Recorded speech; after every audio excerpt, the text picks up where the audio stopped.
Tom Dixon now takes over as an Encore Cafe reporter to visit with Paul Salamunovich, director of the Los Angeles Master Chorale, at his home and later as he conducts a rehearsal. I'm going to stop immediately. Altos, that was the biggest chest reed sound on the G in comparison to what the rest of the choir was doing. You come in as though you wish to God you were a soprano.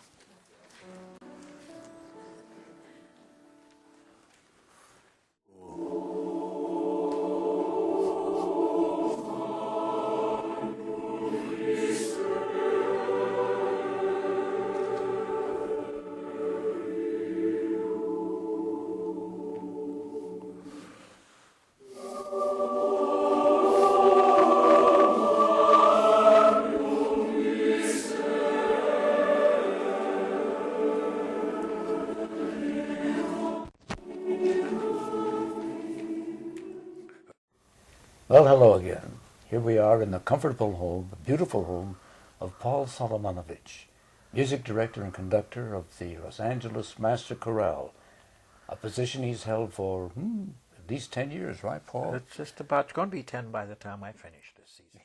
Well, another thing is you started before the chorale became the Los Angeles Master Chorale. It's got a very long history. It started in 1946 as a youth chorus, part of the Los Angeles Bureau of Music youth chorus system, and Roger Wagner at that time was appointed the coordinator, and to be a good leader he started an exemplary type youth chorus and called it the Los Angeles Master Chorale, and he recruited people like myself who'd been ex-choir boys of his, and then he went to the other youth choruses in the city and auditioned to get the real special ones, and that's where he found Marilyn Horne at age 13, Marnie Nixon at 14, and we were pretty good. So within the space of 3 years, people began to hear about us, and Alfred Wallenstein, the conductor of the Los Angeles Philharmonic, had been a cellist, the principal cellist for Toscanini,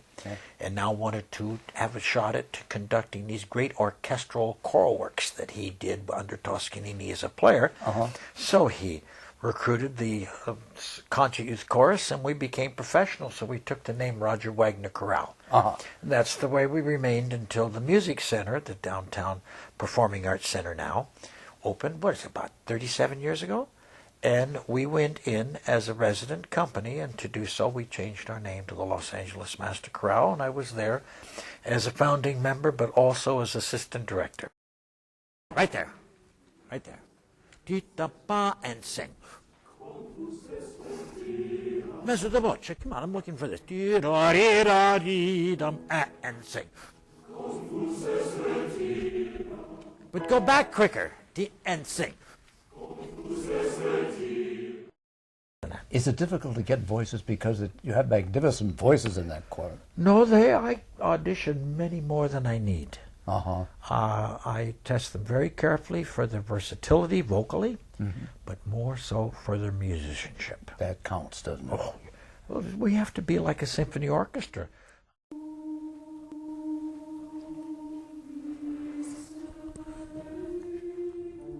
Good. When you get up there, make sure you get over the top of the note so you can get a good view. All right? Always think of moving to the highest note of the phrase.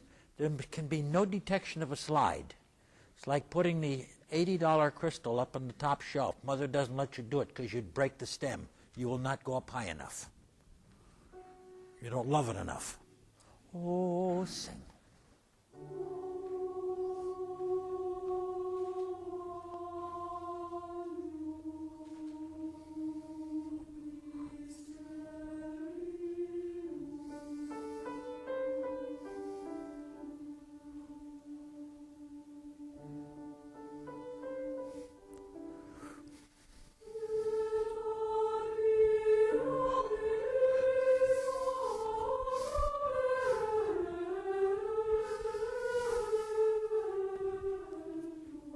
See, I didn't like your pitch on the note before the D, the E natural. T, ta, ti, the pitch. I mean, absolutely like it's nitroglycerin. The intonation. I wish I had that Bruce Benward from Wisconsin University, I saw it. I wanted to own it. He wrote books on sightseeing, but he had a pinball looking like a pinball machine with notes on the staff. And you sang the note, and if it were out of tune, it wouldn't light up. Brilliant, brilliant. So if you have a vibrato, it goes in and out of tune. On and off, on and off. Get right in tune. Please, this is great exercise, tuning. And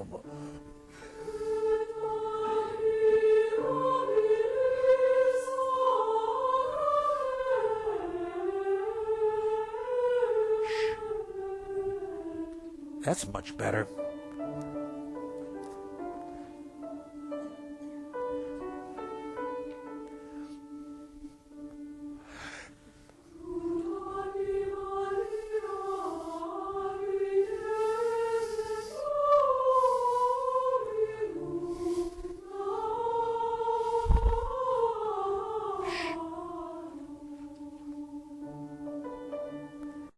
The Los Angeles Master Chorale is one of the greatest choruses in the world, not just locally, but worldwide. Am I right? I'd say so. I mean, I'm not bragging for myself. It was there before I took it in the Roger Wagner, and it had a little bit of a downgrading for a while. It got a little not up to that level, and I just brought back the experience that I was used to, and brought it up to that standard. Well, in your career, you have conducted, according to what I read, at least 750 concerts with different choruses worldwide. Yeah, those are guest appearances. Even some of them are seminars with choral conductors throughout the world during the summertime.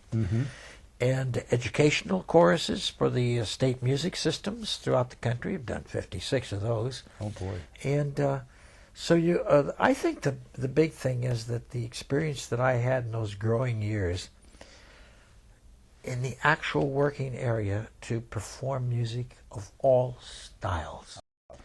I'm thinking of those great years of the Hollywood Bowl summer season when I prepared the Wagner Chorale at that time, now the LA Master Chorale, in all the pop nights for the great Johnny Green. Remember John Green, who was head of music for MGM? Yeah. You couldn't have a better conductor for that kind of show music. That's right. Rodgers and Hammerstein, Lerner and Lowe, Gershwin, Broadway night.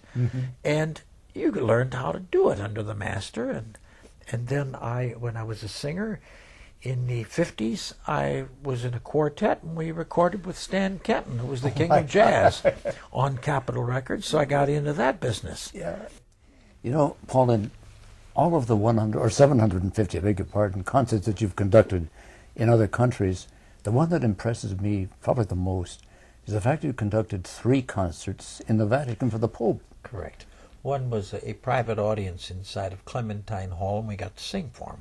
Who's we? The St. Charles Borromeo Choir, where I am in my 52nd year. That's located here in the Valley. Right here, 3 blocks from my home. And it's a beautiful, large church, and with a gorgeous choir of 70 voices, completely volunteer. And I like to say that I keep the same standards with them that I expect from the LA Master Chorale. Well, the Borromeo Choir, St. Charles Borromeo Choir, went with you to Italy for We were invited as the only American choir ever to be so invited, and only 5 choirs from the world have done this, and it was on the Feast of St. Peter and Paul, which is on June 29th every year, and it's literally a Roman holiday, and you have the papal mass. And we went there, and it was moved outside on the steps of St. Peter's because he was investing 25 new cardinals from the world. So they had 150,000 people in attendance.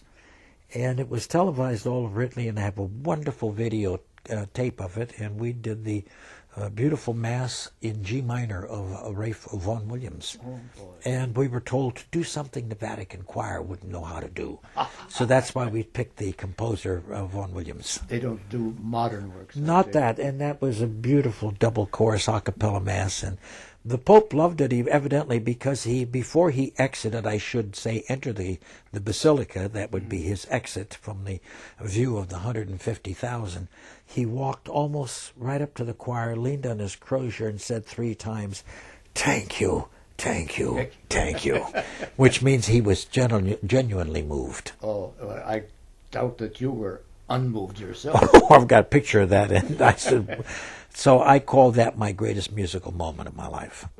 Ba. Print EH over that vowel, please. And one. Thank you. You heard the difference.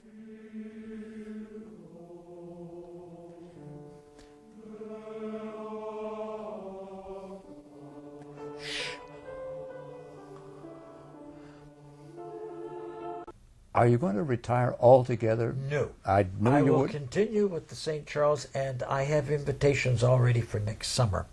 I have an invitation to conduct in Argentina, and I will be in Carnegie Hall in May, conducting the Martin Lawrence and Lux Eterna, which we recorded with the LA Master Chorale, which has been so highly successful. That Lux Eterna was composed by the composer in residence for the chorale. We're so lucky to have had him, and he composed this work especially for me.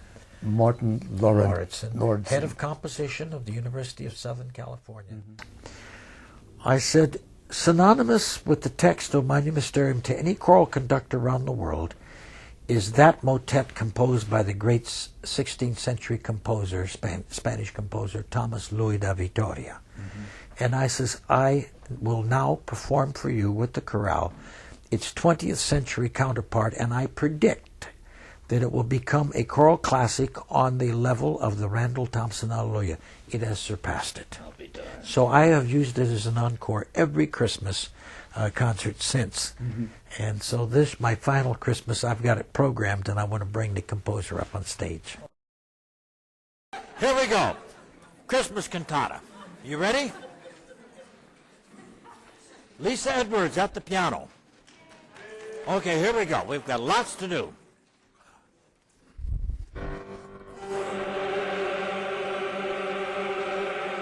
It sounded like the rain in Spain. Quack, right to the vowel.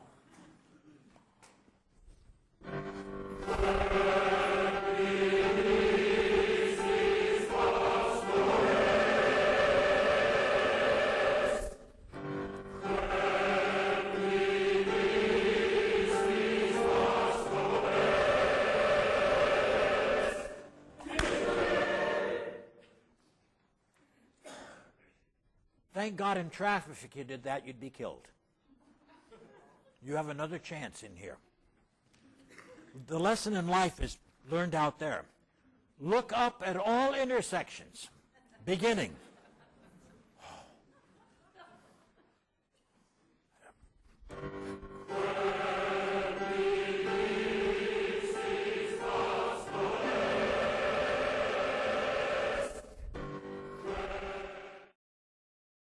Where I work is all my mess. It's in the room next to us. Yeah. And it's my office and practice room, study room, listening room, mail room. It's where I usually meet with singers and when they have to come soloist. And with my accompanist, we want to go through music and program committee.